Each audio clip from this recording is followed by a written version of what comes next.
Hi, everyone. Welcome to Wednesday's live stream. How are you?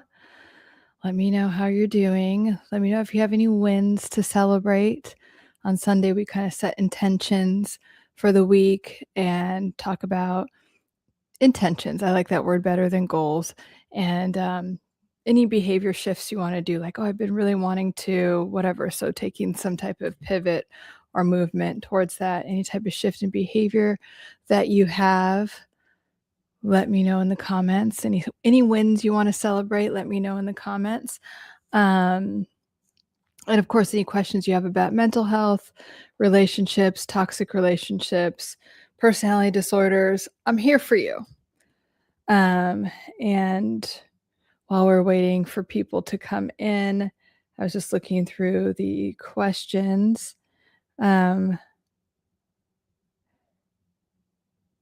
But one of the questions that I get a lot, especially if it's about like narcissists, this content I've done on narcissistic men and how they hate women, people will either comment or DM me like, "Are we dating the same person? Do you know so and so?" No, I don't. And we're not dating the same person, but the behavior is so common. It's so textbook like that you would swear. I mean, and like people are like, "Oh no, are you sure? Are you sure that we're not dating the same?" No, they just all act the same, which is so difficult to wrap your mind around a lot of times, because when you're in the thick of it and you fell in love with this person that doesn't exist because they, in the love bombing phase, they put on a show and everything, and you feel so personal. It feels so just directed towards you. So when someone or you see content like that I've made and it sounds so familiar, you're like, oh my gosh. No, really, they all do the same thing. They all have the same tactics. They all do the same thing. It's kind of boring. And like I mentioned before, it's kind of lazy. And they just go from person to person and they do the same tactics. So, and I make that content to know that you're not alone. You are not alone. So just know that. But and you want to start to, because if you don't heal it, it'll start to come up again and again and again, like just like any pattern. It's there, it's showing itself to you so you can heal it. There's something there to heal. But start to notice the red flags, because they're all the same. The love bombing, I know it feels good, but you also have this feeling like, this doesn't feel right. This doesn't feel appropriate for the amount of time that we've known each other, what's going on, but you like it because it feels nice. So, but noticing those red flags, and then of course the digs start right after that. And I'm just saying that so you don't make those mistakes again. And it's fine. A lot of us have that narcissist relationship. Hi, Bob. And then we learn from it. And it's like, oh my God, I never want to experience that again. So you do the internal work to never experience it again. Or you get angry and you just move on to the next person right away or too fast, and you keep repeating the same pattern. So all I'm saying is it's worth just doing a little bit of inner work so that doesn't happen again. And I promise you are more aware of the red flags than you think. And then so this happens a lot with clients. And I say this a lot all the time, but it is true. And I don't think it really sinks in until you get to this point. But when you are in these toxic relationships, and really any rock bottom moment, if you're in the midst of an addiction and you just get to that rock bottom moment, any rock bottom moment in your life can be the start to the best era of your life. I promise you that.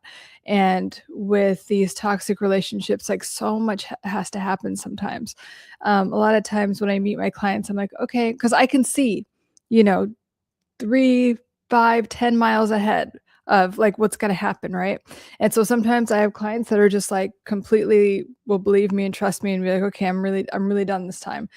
And a lot of times, everyone has to learn at their own pace. So like more bad shit happens, stuff they couldn't even imagine, especially when the narcissist knows like you're really done this time. They go all out, and not in a good way. They really do things that you will say, oh my God, I never thought this person would do this to me, because they can't handle abandonment.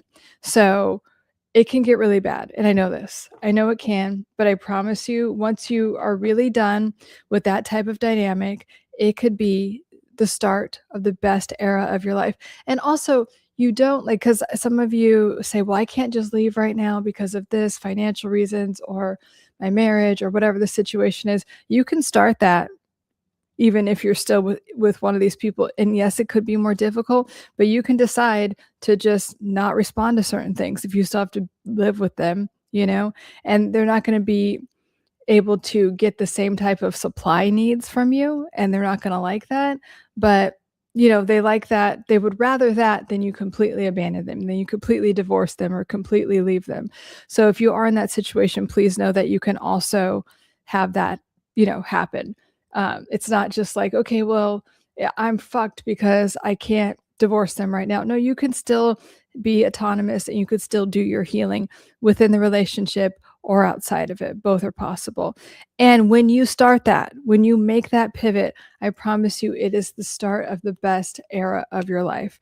Everything will get better. Your health, wealth, relationships, and your career, your connection with God, whatever your spiritual orientation is, it will all get better. Please hear me and trust me when I say that, because that I know for sure. Hi, Robert. Yeah, so let me know if you have any questions about mental health, any updates about you, especially if you're a regular here, and let me know how you've been doing. Yeah, and any questions about mental health, toxic relationships, narcissistic abuse.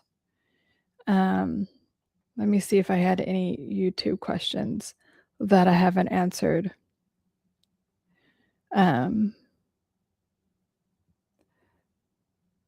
So basically, it's like being taken advantage of by other people.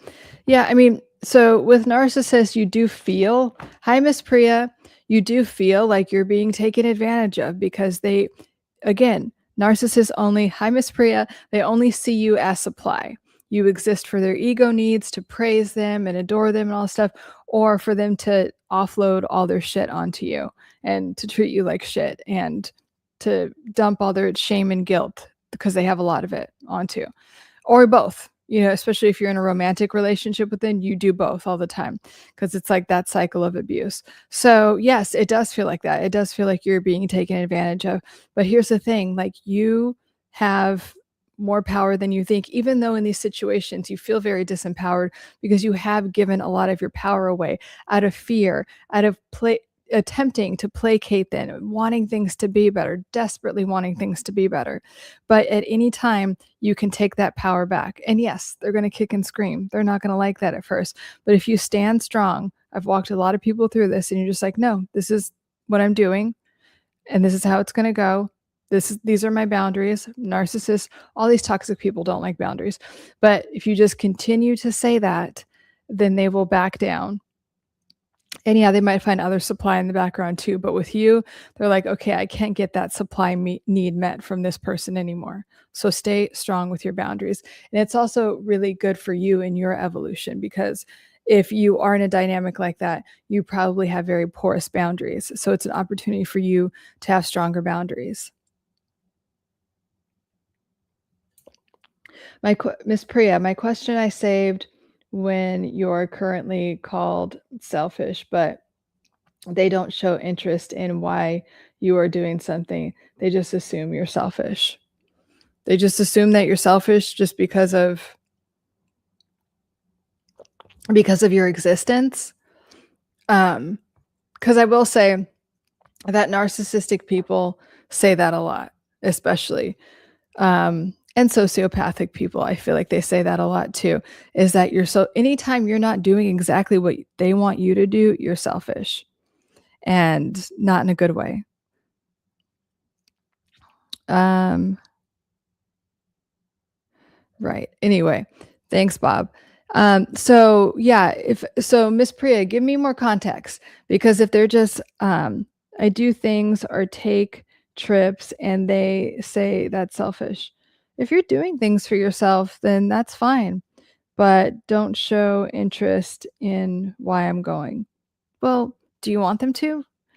Do you care? Like, if people are name calling you, who are only labeling you from what they see, And again, we don't want to go into jade with these people where we're like justifying, arguing, and defending, explaining, and you are living your life. And I think going on trips and taking care of yourself and doing things like that are great.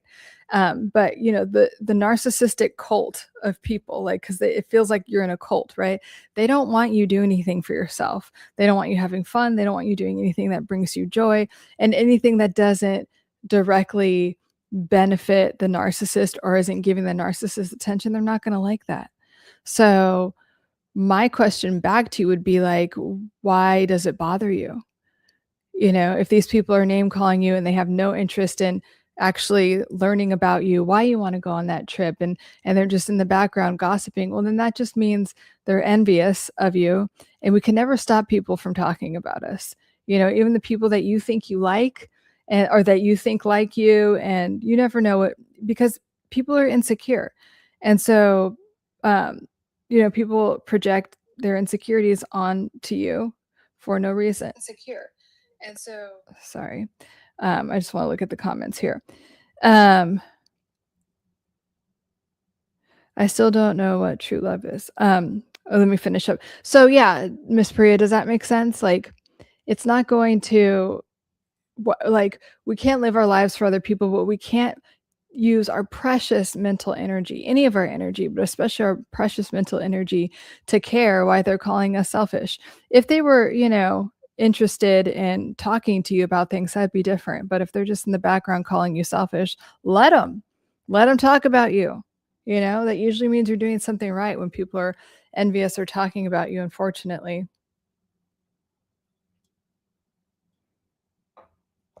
Okay. So I am Jan, sorry. I still don't know what true love is like. Well, do you love yourself? That's a good place to start, because this whole thing of like, I mean, I'm assuming you're talking about like romantic love. And so, but the you can experience that to a certain degree. And I'm saying that because people, say a lot of times when they have kids, they're like, you don't even know what love is until you have kids. So I'm taking that part out of it, and I'm assuming that you're talking about romantic love. And so the real way, and I know this sounds so corny, I know it does, but it's true. If you want to experience real romantic or true love, you have to love yourself. You just have to like yourself. Let's start there. Okay. But you have to love yourself so much that you feel comfortable being alone. And I know people have argued with me, but you need to experience. Yes, that's true. And our nervous systems are set up to connect with other people and to be in community. For sure, not taking that away, but to experience like real love, you have to have a certain type of security with yourself that's really going to help. Not that like you have to be completely like healed and everything, but some type of anchoring. And then it's going to be easier, because like attracts like. And so within that relationship, your safe like couple bubble that's just contained with you two in it, then you can experience like real intimacy, like, and that comes with arguing and conflict resolution and seeing parts of someone else that they've never showed you, and vice versa, and being vulnerable. So like true love involves like all of these like things that are I don't want to say not glamorous, but that involve like, can be scary, like involve vulnerability, involve like hard times of like having hard talks about things and getting through it, and trusting that someone is not going to leave because you said something wrong or there was something that they didn't like. So I would do those two things. Is first, have a better relationship with yourself. And we could always, I don't care if you're the most secure person, we could always have better relationships with ourselves. Like it's an ever evolving thing. So start there. And then from there, you want to, and then you're saying there's no such thing. Well, if there's no such thing, I can't help you, sir. Like that. I mean, and this is true about anything. I'm fat. I'm never going to lose weight because my metabolism. Well, if you keep saying that, that's fine. Whatever your belief system is will be reflected in your life. So, I mean, if you want to sit and argue for your limitations, go ahead and argue for them. That's what's going to keep showing up in your life. And you don't have to believe me. Like, you're very convinced in believing yourself that that's not the case. So I tell you guys that all the time. Whatever your belief system is will be reflected back to you. So you could sit around and be fucking miserable. Fine. Um, let's see. Hi, James.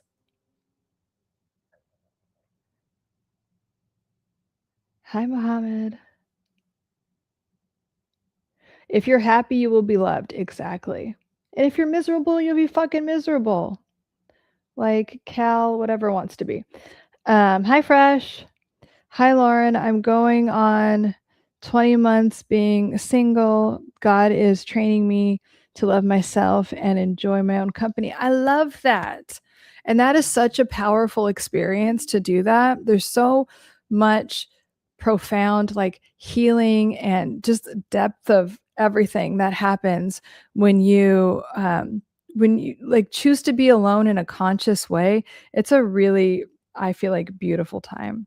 So I'm very happy for you, James.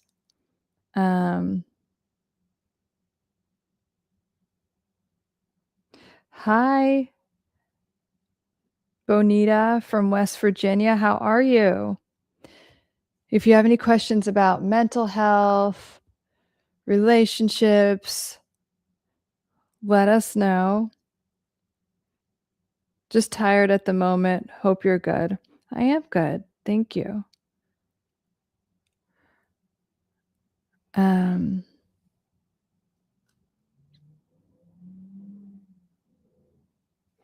Yeah, let us know. But, I'm a big believer in that. Your mind is so powerful, you guys. Your mind literally creates your reality.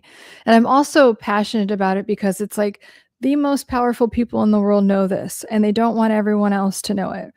These people, like, I mean, it's a lot of it's starting to come out, but like, literally the most powerful people in the world know about manifesting and know that your mind creates your reality, and have for, like, Henry Ford, all of those people have known that. Tesla, all of them. Even though he wasn't powerful, he was, if you know the history of him, but, like, he understood how the mind works. And so, yes, I know it's counterintuitive. Yes, I know there are a lot of powers in place that want you to believe, like, it's just like this and it's always going to be like this. Yeah, because what does that do? That keeps you disempowered.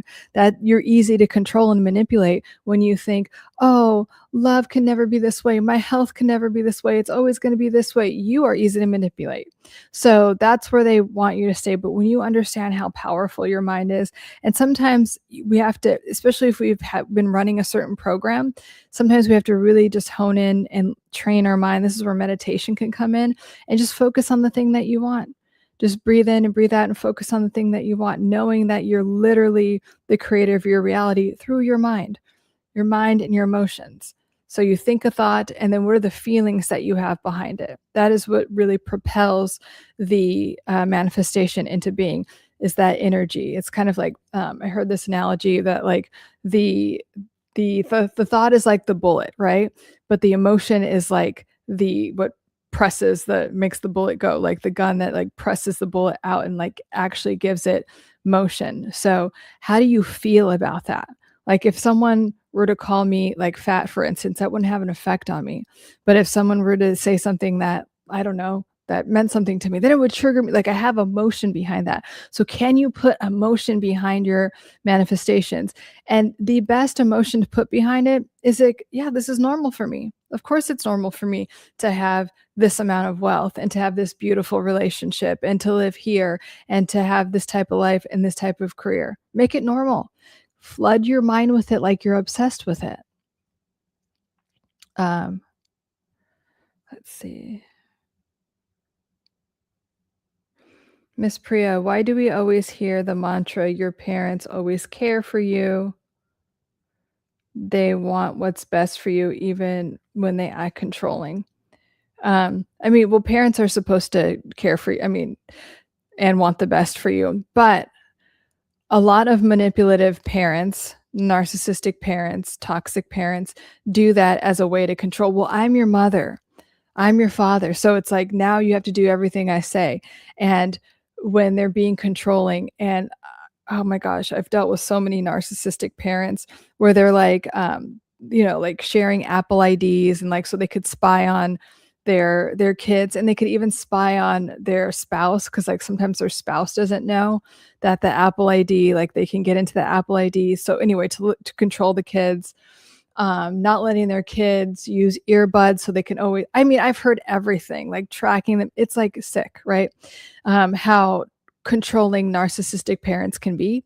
And so, but they do that because that is some narcissistic people have to feel like they are controlling you. So one of the things that they could use if they're your parent is like, oh, well, we're your parents.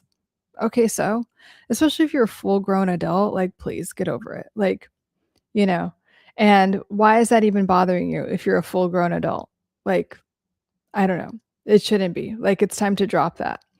Um, and it's like, if you're my parents, you love me, and now you let me be autonomous. And that is really true.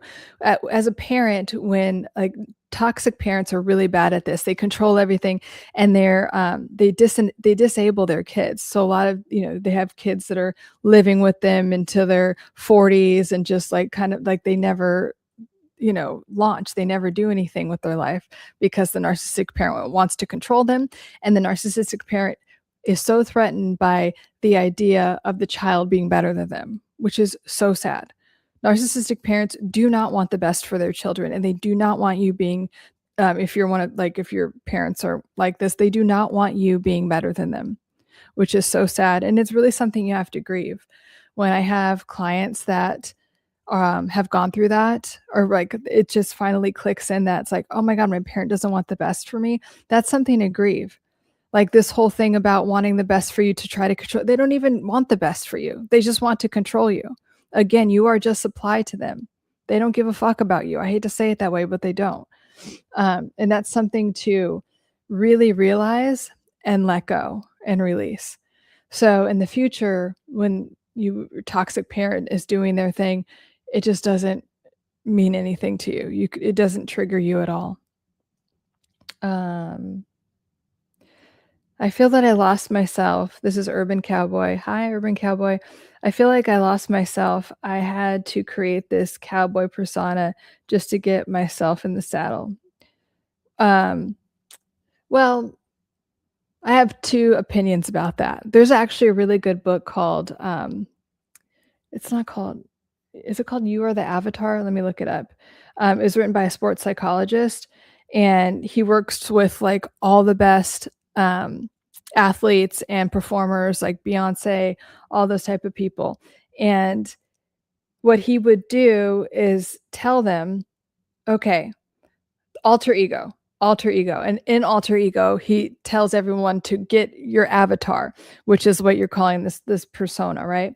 And so so in alter ego, which is a very good book, by the way, if it's in the book recommendation, I recommend. But he's like, okay, you have anger issues, you don't believe in yourself, you have really low self-esteem. Fine. When you hit the stage, when you hit the field, when you hit the rink, whatever it is, that goes away. You become, like for Kobe Bryant, it was Black Mamba. You become, for Beyonce, it was Sasha Fierce, until she integrated that part into her being, right? So you become whatever your alter ego is. Name it, and it has all the qualities you want, and you show up like that. And the idea is that eventually that person, it integrates into you. So it doesn't become like the alter ego comes closer and closer to you. And what it does, it gets rid of the inner critic that is scared and is always putting you down and telling you not to do it or procrastinate or you're not good enough. So the alter ego is so much stronger than the inner critic, and it just pushes the inner critic out until those inner critic thoughts, so it's like, seems so weird. Like, I can't believe I used to think like that. It's crazy. And then the alter ego, because the alter ego is really who you are. The things that you admire in other people or just in general, or that you want to be like, is because you have them within you. You just haven't integrated them yet. So when you're talking about this persona, Urban Cowboy, it could be adaptive, but what you eventually want to do is have every part of you be integrated. Bonita. I just recently I had to medically retire from a job I worked at for 35 years, and I'm having a hard time adjusting. It's like going from 100 miles an hour to 20 miles an hour. Yeah. Well, that makes sense. And is it do you think it's something that is ultimately, Bonita, do you think it's something that's ultimately for your greatest good? Because sometimes, here's the thing, when we have a medical thing like that that comes up, our body will tell us what we need because sometimes mentally we're not ready to hear it. We have these beliefs in place. We don't feel like we are worthy or we're worth anything unless we're working, and like going 100 miles an hour. But really, our heart wants to relax and restore and be at peace. And so, is it a thing where it's actually for the best? And like the adjustment period is for sure, especially if it's recent, you're going to have the adjustment period. So definitely give yourself some grace. But is there something to celebrate here? Have you been maybe like a little bit like subconsciously wanting to relax and wanting to maybe rest and be at home? Is there some other side hustle or something else that you've been wanting to do? Like, I don't know, gardening, being outside, or something else that this opportunity is giving you? Because I have a feeling, Bonita, that it's an opportunity in a very thin disguise. I have a feeling that it's that. So, and also with adjustments like this, what helps, and it's so simple, but just having gratitude for every little thing. Every little thing. Like, okay, I have this medical leave, but I'm glad that I have this um, amount of health. I'm glad that I get to be in my home. I'm glad I get to do this. Like, what can you show appreciation and gratitude for? That will make the adjustment better as well. Um,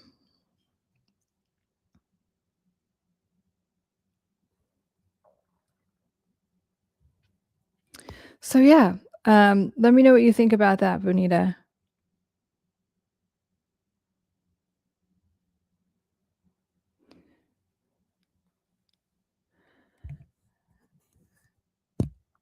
Let me see if I missed any.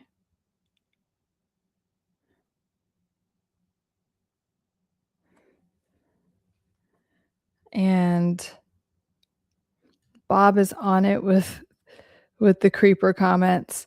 Um, but yeah, I have noticed that with people that retire, sometimes there's this big identity shift that goes on, and it's kind of like, okay, who am I now? Or I've noticed also when people sell a business, they're like, okay, what's my identity? Because they've been identified with this job or this business for so long, and they're like, okay, what is it now? And it's an opportunity to do some soul searching because we are not some external thing, right? So it's an opportunity to be like, okay, what am I growing into now? How am I evolving now? What's coming up for me now? And what do I get to do next? Hi, Tyler. Shout out to you for trying to help people. Thank you. Yeah, that's what I'm here for. I'm creating a safe space for you guys to answer your questions about mental health, relationships, toxic relationships. So,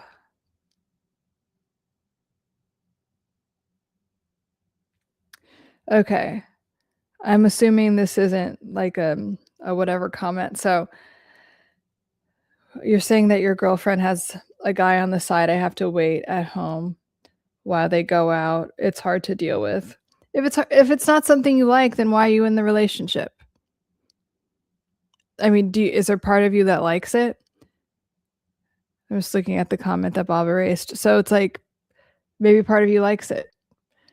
I mean, or does part of you like being a victim? And I mean it, like, because people being a victim or feeling like that, oh, I'm victimized, it's so hard, like they're being mean to me or whatever, is a real addiction to that sadness. You can really be addicted to that, like sadness and they did me wrong type of feeling. So do you have that going on? Actually, we're married and I don't like it. Okay, then what are you doing about it? If you don't if you I mean, you're completely aware of the situation, that she's hanging out with some other guy, you're married, and you don't like it. So, what is your boundary? You're allowed to have boundaries, especially within your relationship, and if she doesn't want to, um, acknowledge those boundaries, then what's the consequence for that?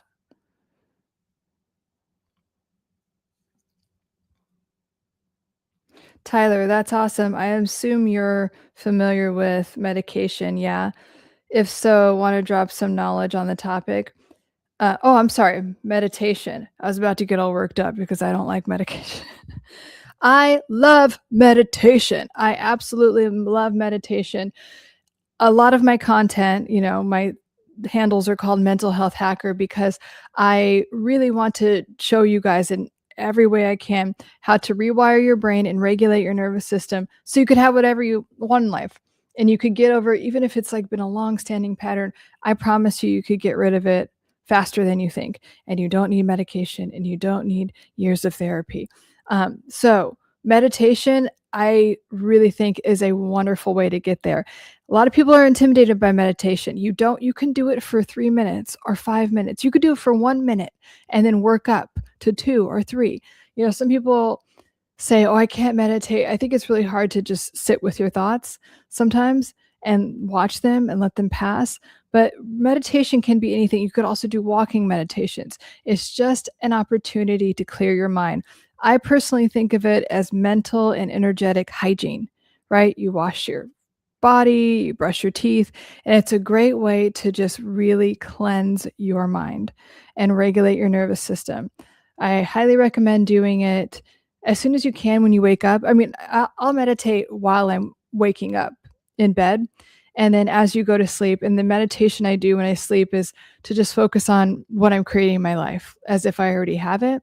But you can meditate just to regulate your nervous system with deep breathing. That's the first place I always start. Just breathe deeply and listen to the sound of your breath. And then notice how your breath is moving through your body. Just do those two things.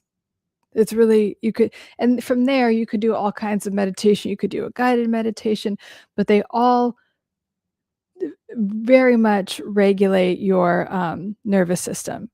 And I feel like I always say, your mind is so powerful and it helps you get control of your mind, right? So you are in the driver's seat, not like controlled by all these thoughts, and the inner critic is like, no, it puts the inner critic in its place, and then you are in the driver's seat and you are using your mind to create the reality that you want. So I can't say enough great things about meditation. You could literally use it for anything. If you just need to regulate, if someone pissed you off or you're feeling overwhelmed, go somewhere and just close your eyes and meditate, or go for a walk. And when you're walking, you're just noticing everything. You're not thinking about anything. Every time a thought comes up, you just exhale it away and you notice the trees and you notice the sound of the leaves and all of the things. You're just very, very present, because a lot of the times, life, and if we're trying to numb out in any type of way, it's an attempt to get out of the present moment. So meditation brings you back into the present moment. And when you have that kind of control over your mind, life is going to get really good for you.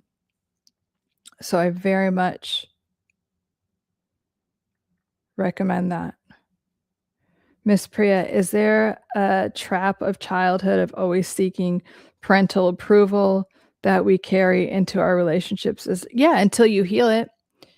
So again, there is a primitive part of our brain that wants parental approval because we associate it with safety, and we associate it with love and feeling part of a community and like we're not going to get abandoned. So just logically knowing that helps, especially if it's from a toxic parent, because if you don't heal that, then you're going to go into relationships in adulthood, and that's what your relationships are. They help you, they're mirrors. They're mirrors for the good stuff, and they're mirrors for the stuff you still need to heal. So they'll show you, oh, I still need to look at that. Oh, look, I picked someone, I attracted someone where I'm always seeking their approval and I'm always chasing them and I always have this anxious energy. Yeah, it's going to show up. And it's not a trap. It's just a dynamic of unhealed childhood trauma or just emotional wounding that needs to be healed. And it's called anxious attachment or avoidant attachment, or a mix of both called disorganized attachment. They've been relabeled as anxious, fearful avoid, all this shit. It's like, I don't know why. I don't know if people are trying to make themselves like sound more intelligent than they are. It's anxious, avoidant, and disorganized attachment, which means you have both. You vacillate. Just like fucking keep it simple. So like I still use the old school terms instead of all of these like very wordy terms that just confuse people, right? Because I'm interested in helping you, not like sounding smart. I already know I'm smart. I don't care. I want to help you guys. Hi, J.L. Kramer. Yeah, medication scares me anytime I hear that someone talks about, yeah. Agreed. I am not a fan of SSRIs. Take saffron. It will help your mood without affecting, actually, it positively affects your libido. Take saffron. I like brain MDs. You could go on my TikTok and see all of my things about that. But yes, no, none of that. We're not about SSRIs up in here. If you are on them, you eventually, my opinion is, this is not medical advice, that for your brain health, which is what I care about, for your brain health and nervous system, you might want to start to wean off of them. ADHD medication, same thing. That's not good for your brain. And it's very overprescribed. And by the way, it's okay to be depressed. It's okay to go, like, being depressed, and I have been in the depths of fucking despair, okay? And it helps you evolve as a human. We don't need to numb out every uncomfortable emotion. It's okay to be uncomfortable. That is where the growth happens. That is where you really evolve as a human being and reach these other levels of consciousness instead of being numbed out, okay? If you're on meds all the time, again, you're easy to manipulate and control. We're not trying to do that. No. It's okay to have anxiety. It's okay to be depressed. And then it helps you once you understand why, because there's something there that you're being asked to look at, why you're anxious or depressed. Because again, depression is a preoccupation with the past. Anxiety is a preoccupation with the future. Both are keeping you out of the present moment. So I'd rather you heal that than try to numb it out for years and fry your brain with these meds. Okay? Just get uncomfortable a little bit. Get some help. Get a coach or a therapist and work through it instead of just numbing out. It will be so worth it. It will be uncomfortable for a little bit, but then it will be so worth it than having your brain fried and numbed out the whole time. I know that shit is hard, but it's not a crime to stand up for yourself. No, it's not. Let me see. Oh, never mind. Bud Morgan, my wife, and my girlfriend are constantly arguing with each other. I don't know what to tell you. Having a wife and a girlfriend sounds like a lot of drama. Let's see, Tyler. You ever fell out of the habit of meditating and picked it back up? That's where I'm at. I changed so much from meditating, then fell out of the habit by trying to overextend help to people. Okay. That is very good awareness. So you might have like some empathic, you might be an empath. So we have to, your energy is so precious and you only get to give it to people who deserve it. And where there's some type of reciprocity, we want to help people, but also we have to always put ourselves first. You have to remember that you're the main character in your movie, in your video game, in your life. So when we overextend ourselves, you can see you're not putting yourself first, because meditation is a very good form of self-care. And when you overextend yourself and you're giving all of you're draining your energy like that, you don't have room for self-care. And I bet it wasn't just meditation. I bet it was other things that went by the wayside. We have to put ourselves first. So I think it's just what you're saying is that, Like, this happened, you noticed it, and it's a good opportunity for you to not let that happen again. It's like, oh, and people that are generous and, oops, sorry, I'm refilling my water. People that are generous by nature and like helping people, and I get it, I'm the same way. We have to be so aware of our boundaries. You just have to. You have to be like, okay, here's what I'm available for, and here's what I'm not, and I'm not going to feel bad about it. Because people that are just takers will take and take and take. And then if they know that you're generous, they might even try to make you feel bad for, not getting everything that this like endless abyss of things that they want. So you get to be generous with boundaries, Tyler, and then that won't happen. And by the way, the generosity and the love and the care that you give others so freely, I want you to give that to yourself times 2, times 5. How about that, Tyler? T-Bird, you can control your mind, but your mind cannot control. I don't think so. That's a novel idea, but it may work for some with small problems, but others can and do affect you. That's a fact. It's not about not having problems ever. That's not the problems are the opportunity, right? But your mind can control your outside circumstances. I don't care if it's been a pattern that has been going on forever, and they're starting to release the information that they can't suppress anymore about people with certain ailments and like serious diseases, controlling their mind and then being able to cure themselves of very serious things by deciding that I'm healthy now, deciding that doesn't matter how long this has been going on, deciding that that's not the case for me anymore. And if you want more proof on that, Joe Dispenza's work is like does all these like seminars about this, and people are getting out of fucking wheelchairs and doing all this stuff that they never thought possible, because he literally talks about the science of it, that you're literally like extending the telomeres, which it has to do with like longevity, within these seminars where they're just meditating and breathing and just completely focusing on the present moment and what they want, the health that they want, the wealth, whatever it is. But he does a lot of stuff around like health. But yeah, you can change your environment anytime. You can. And again, the most successful people know this. And a lot of people that are, understand how powerful the mind is know this. You can change anything. It's your movie. It's your reality. You can change anything that you want in it.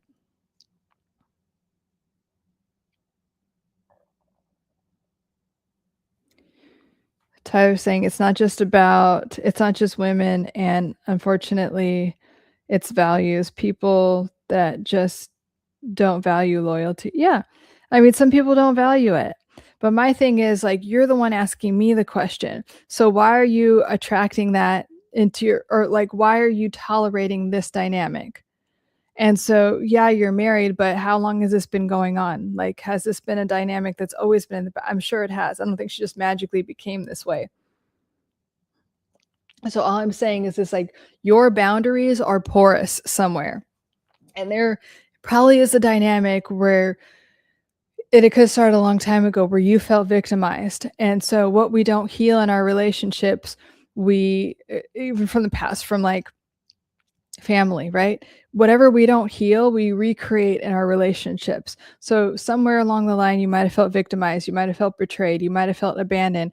And now that's showing up in your current relationship, and you feel victimized and I'm serious. Like, are you, just so used to being sad that your nervous system is addicted to it? I'm really like, that's a real thing. And that's what I'm talking about.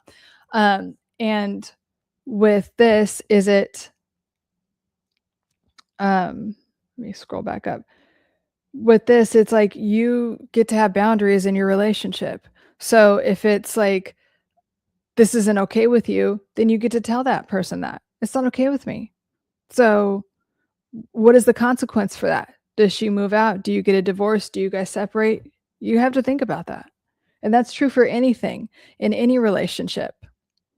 Like, what are your boundaries? I don't care if it's work, friendships, romantic, anything.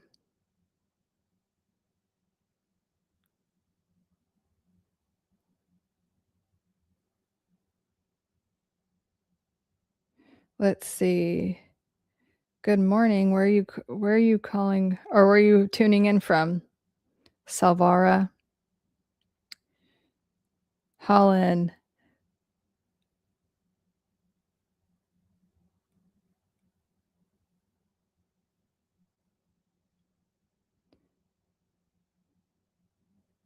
Masters of Science in Psychology medication has its place in psychiatry, the pharmacology. You don't want patients dumping their medications. No, I didn't say dumping their medications, but I do think it's important to eventually wean yourself off of them under hopefully a responsible psychiatrist, because I have met too many psychiatrists who are just like, here's the thing. You have to remember, psychiatrists are the only medical doctors who do not study the organ that they prescribe medication to. They're just like, oh, how are you feeling? Here you go. Here's some med. Like, it's not a very responsible thing. And there are some good ones. So please, like, if you are working with a psychiatrist, please find a responsible one who understands that you're not supposed to be on these things forever. You're not. Okay. You don't have a Zoloft deficiency in your brain. You don't have any of, like, you don't have a whatever, like an Ambien deficiency. You just don't.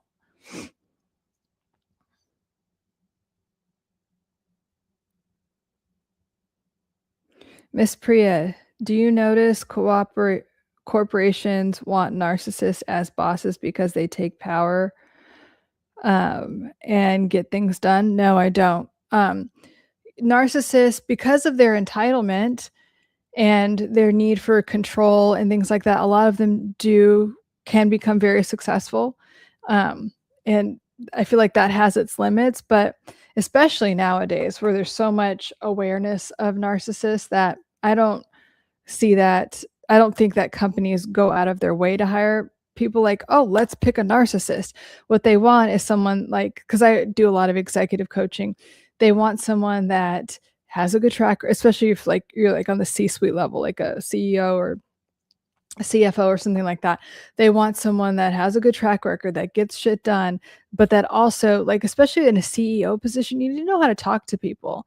The best CEOs are very not only gregarious, they know how to talk to their employees and get them to co-sign on whatever and they feel heard and seen and all of that.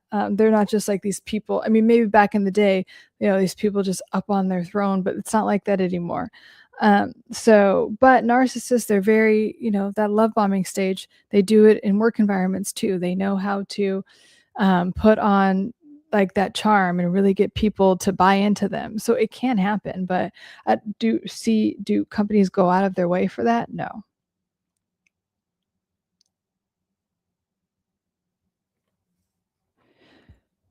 Tyler, you're super genuine. Thank you. I wish the same for you too. I subbed and I'll definitely stay tuned in. Oh, thank you, Tyler.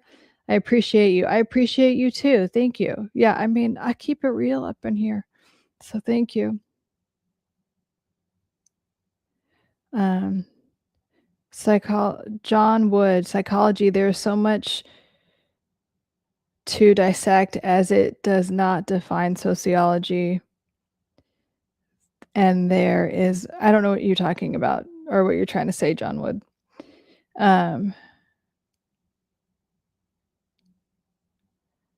Let's not do the all caps thing, guys. Yeah, trauma memories, they feel crazy. But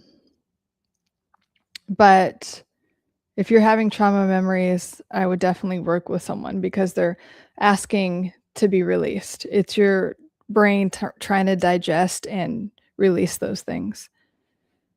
John Wood, the reason behind psychology is procrastination. Does not go. Okay, I need you guys say intelligible things that make sense. Don't give away energy to negative people. For sure. Yes, we don't want to do that little terabyte. We know that. Don't give your energy away to negative people. And that's all they want. I have to tell you, these toxic people, they don't give a fuck if you're praising them or yelling at them. They just want your energy. So give them none of it. I know, and they will trigger the shit out of you to get some type of reaction, and they really love that. It's like they feed off of it. These negative people feed off of your energy. Don't give it to them. Hi, Joe. Yes, it is manipulative. Christopher Adams. Now my former girlfriend ghosted me 4 months ago. Left no explanation. I was devastated. I've navigated these emotions, but I've still held on to the desire to find closure from that. What do I do? That is the hardest. Thank you. Thank you, Christopher, for bringing that up and your vulnerability. That is the most difficult thing. And really, the closure is that she left, right? Without any explanation. And I hate that that's true, but it is, because there is a part of your brain that wants that type of closure. And I feel like even if she sat down and talked with you, your brain would still loop like, why? And if you are working with someone, or even if you're not, journal about it. What were all of the red flags leading up to it? And there were some. I promise you there were some. Even if it was she had a habit of doing that. And a lot of addicts and narcissistic people do this. They just up and leave. They're just an avoidant people. But narcissists and addicts have avoidant attachment style, where they'll just be like, oh yeah, everything's fine. And then they're like, but I'm done. And it feels like there's no explanation, but there were things leading up to it. And maybe you just thought they were like normal things. Like, oh yeah, that's a normal relationship thing. Or you could have thought, oh my God, everything was so perfect because you guys weren't having a real relationship. She was just like stuffing her feelings and not communicating with you. But I guarantee you she has some type of avoidant attachment going on, where they just they're afraid of conflict. So what they do is they just avoid, and they're plotting something in the background for their next person or whatever. And so when they feel like that's secure, they just up and leave. And I feel like you deserve better than that, Christopher. And I guarantee you that's probably what happened. Like 1000%. If you're writing it like what, with no explanation, all that, I guarantee you she has some type of avoidant attachment, and that's what they do. They just bubble up. And especially they also do it if there's too much intimacy, like, oh my God, we're getting closer. He really loves me type of, they can't handle that either. And then they'll just up and leave. So for you, and to really answer your question, what do I do? It's actually not trying to find her. It's not trying to seek her out or chase her to get that, because she's not going to be able to provide real closure. These people are like emotional cowards. But what you can do is do the inner work through journaling. I would definitely work with someone on this if you can, like find a therapist or coach to just like suss out everything, because I don't want this happening to you again, right? So there's an opportunity for you to realize or look into, like, how did I attract this avoidant person? What parts of me are afraid of intimacy? What parts of me are worried about abandonment? And you might have some anxious attachment where you're like always wanting to know where the person is, or you just like always want like a certain amount of love or whatever. Like it just doesn't ever feel like enough. So what parts of you can you look at that attracted that avoidant type? And with avoidance, or with when we attract avoidant people, again, like I just said, we usually have anxious attachment. And so where can you work on your abandonment and like knowing that you're always going to be loved and supported and safe in your relationships? And also, what does a safe relationship look like to you? Do you believe in a safe relationship? Like really, do you really believe in a safe relationship where that person's always going to be there? They're going to be stable. They can actually like be vulnerable with you and really tell you what's going on. And you feel like you don't have that like thing in your gut, like where it's like something going on. None of that's there. So do you believe that exists for you? Or do you feel like you always have to work like really hard and like people are going to abandon you? Because there is some stuff there for you to look at and reveal. So this isn't repeated, Christopher.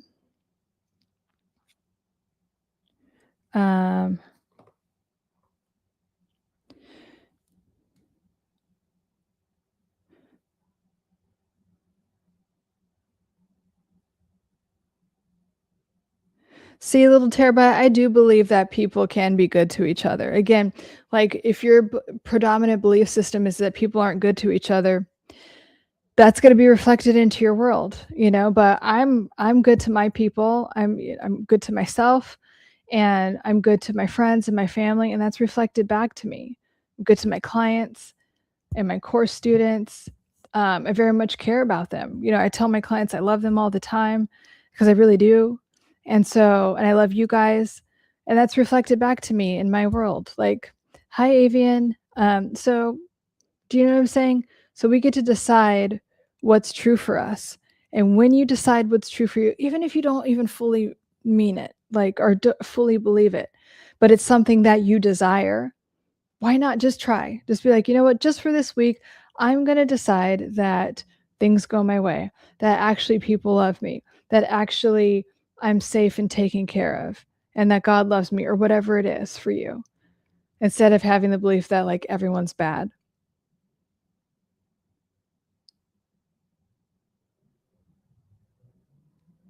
Let me see.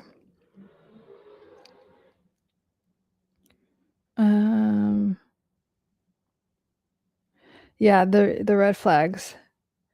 We want to ignore the red flags. Like, I'm not, a lot of times my clients, they feel bad. They're like, I'm so dumb or whatever. No, you're not. It's very common to ignore the red flags. You know, we all want to be loved, and we all want to feel great. So, but noticing like if it's just too much, if it's inappropriate for the situation, you know.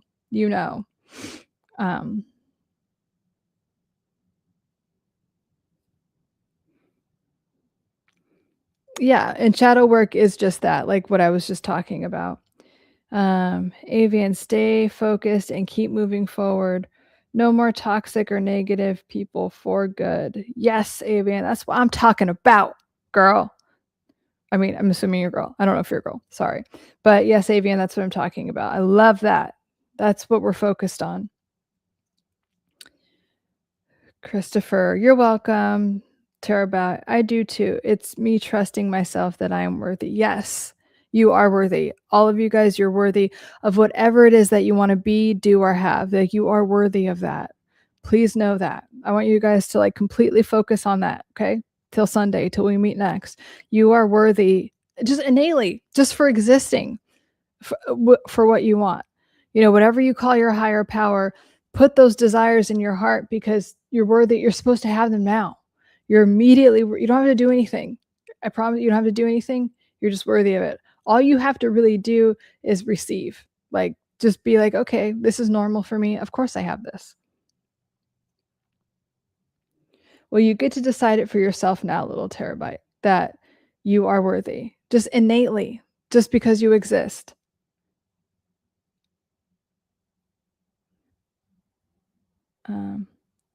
I'm not a pushover, but I constantly feel taken advantage of. Why do you constantly feel taken advantage of? If you constantly feel taken advantage of, there's an opportunity to strengthen your boundaries, because we really can't be taken advantage of unless we allow ourselves to. And it happens in these very nuanced ways, like, okay, I'll let this slide. It's just like, no, whatever your boundary is, it's like, no. If you, for instance, at work, if you do something, you get paid for it. If you work overtime, you get paid for it. If you own your own business, people pay for this at this time. Like, just super plain and simple. So if you feel like you're being taken advantage of, where can you strengthen your boundaries, little terabyte? Christopher, I've heard of this saying once, and it is direct, but you accept the love you think you deserve. So after what you said, it makes a lot of sense. Yeah, exactly. So can you up your, like we're just talking about, can you up your sense of worthiness? Can you, I mean, just get really, and I say like just for fun, right? So we can override the inner critic and the ego that wants to be like, no, it doesn't work this way, and you don't deserve this, and it's always been this way. So we're gonna override that just by being like, okay, well, just for fun, I'm gonna assume that I am absolutely worthy of everything. I'm absolutely worthy of that relationship that I want, and for things to go this way, and for me to have this much money, and for my health to look like this, just because. I'm innately worthy of it.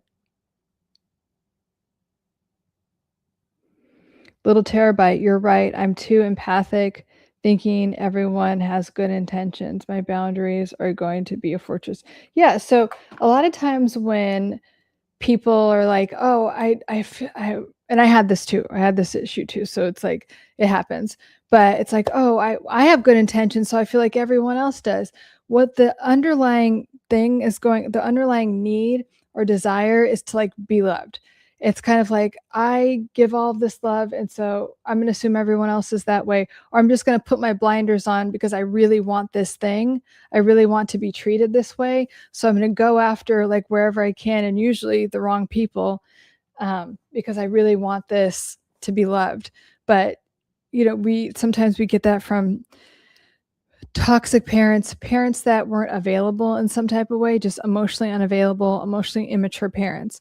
So we're seeking that love from other people, and then we pick the wrong people. We pick emotionally unavailable people, or people that can't provide that for us.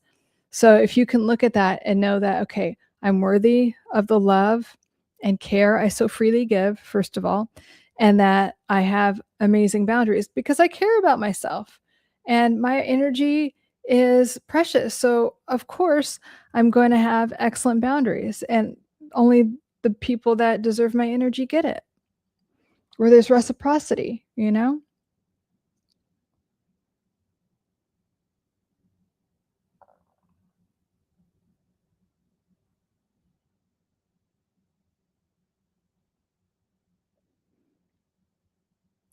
Chris, hello. And I'm on the other side of that. Been the subject of people pleasing can be exhausting. Yes, people pleasing is exhausting and it's not cute. I remember telling someone, I was working with a couple, and I'm like, the guy was being the people pleaser, and he's like, oh, I like that. I like pleasing people. And I'm like, but to the detriment of the closest person to you. And it comes from this insecurity of being abandoned. Like, if they don't like me, then they're going to abandon me. But if I overextend myself, they're going to love me and think I'm the best person ever, because you probably are a great person. And so, but it's like, I want that love and that recognition for being good or being nice or being whatever. So I'm going to overextend myself. And then that gets exhausting. And then people take advantage of you. And then it becomes what I call the exploding doormat, where you're just constantly a doormat, like the yes person. And then you're like, you know what? Fuck it. And then you explode. You're exploding doormat. None of that. None of that at all. Little terabyte. Thank you so much. You're welcome. Good morning. Salvara. Chris, hello. It can often on the surface seem good, like good gestures, but I often find it disrespectful. Yeah. I mean, and it's disrespectful to yourself, first of all, because you're overextending your boundaries, or you might not even have any boundaries, right?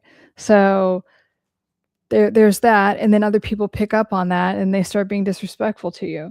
And then you're like, what the fuck? Why are you taking advantage of me? And it's just this bad cycle. They want something back, and I'm not prepared to give something. I'm not offering to cover something they need to find for themselves. Yeah. Yeah. And that's okay. And I mean, when you have those boundaries, you say it like pass the salt, like, yeah, no, I'm not available for that. There's no kicking and screaming. There's not, you know what? No, I can't do that. I'm not available for that. I know you're totally capable of that, so you can do that, whatever it is. But you say it just like you say pass the salt. or the sky is blue. It's like nothing out of the normal.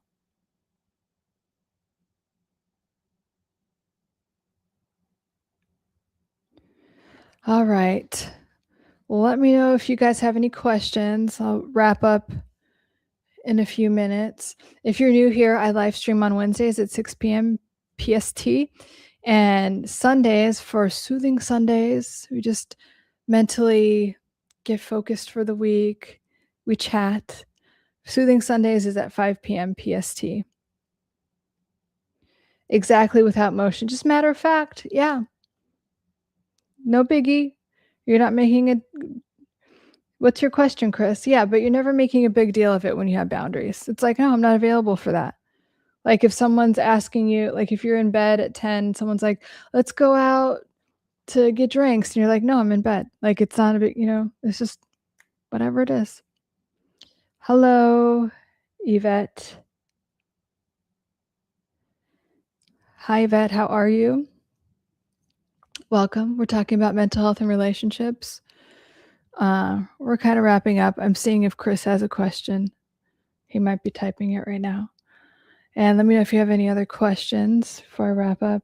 I recently cut out a 32-year-long friendship. I got sick of his lack of integrity. Good for you.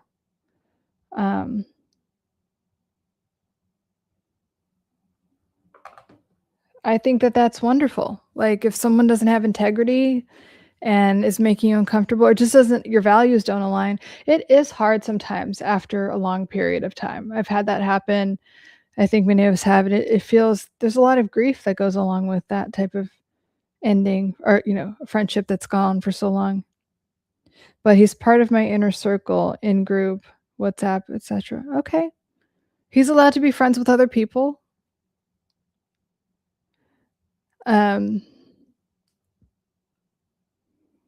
He's allowed to be friends with other people, and maybe there's other people in your friend group that see it, but we have many mutual friends. Really, they don't want anything to do with him. Well, I mean, you've stood your ground in your boundary, and you could say, like, if there's an outing or some type of gathering, like, I'm not comfortable with him around. Obviously, if you're hosting some type of party, he's not there. But, there's ways to establish and just very matter of fact, like, and I feel like if a lot of people aren't liking him, then everyone will kind of get it. Not that it's easy in the beginning, but yeah, I think you're doing the right thing, Chris. Just keep your boundary, stay very firm with that, and then you're all good. Yvette, so in my case, my brother always lives in the past, talking about past relationships, and it's so frustrating. He becomes repetitive.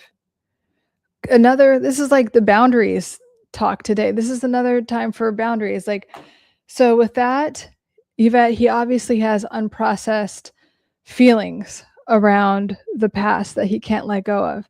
And again, it's kind of part of the depression spectrum, is like just a fixation with the past. So if he's fixated with the past, you're done talking about it. That's your boundary. Hey, brother, I'm done talking about the past. If you want to talk about the present or plan something, but I can't do this anymore. Please go see someone. I'm not available to talk about this with again and again and again, because really you don't want a solution. You just want an audience to talk about this again. So I've tried talking about this before. It doesn't sound like you want a solution. So please find a therapist, a coach, someone that you could talk to about this if you really want a solution, but I'm not available to have this talk with you anymore. Thank you. Yes, exactly. Depression. You are right. Yeah. Because depression is a fixation with the past. And so also, it's worth telling your brother that you could really be addicted to being depressed, and you could be addicted to thought patterns. And it's most of us have some type of addiction to thought patterns that we're not even aware of. Like, we have this irrational fear of this or that, but with your brother, Yvette, he is addicted to the past and thinking about it and not doing anything about it. So you can tell him that, and tell him, like, there is actual, like, a real addiction to certain thought patterns, and you are addicted to the past, and I'm not willing to enable your addiction anymore. So if you want to talk to someone, if you want to do something about it, please do that, but I'm not available to talk about it anymore. It alters my mood. I don't like it. It's definitely interfering with our relationship. Like all addictions interfere with relationships, and it's definitely doing that here. So I would have that boundary with your brother. You're just not available for that anymore. You're welcome, Yvette. Let me see.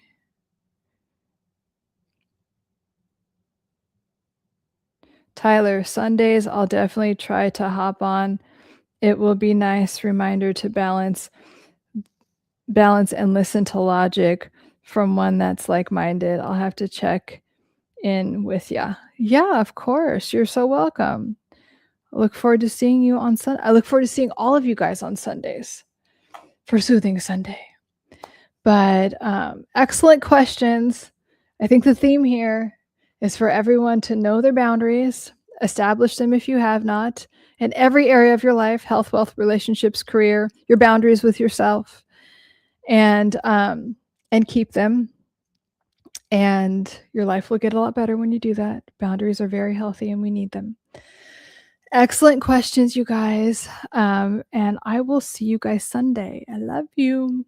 Thank you. And thank you again, Bob, for keeping it down. There was a lot of times you were erasing stuff in there, and I appreciate you very much.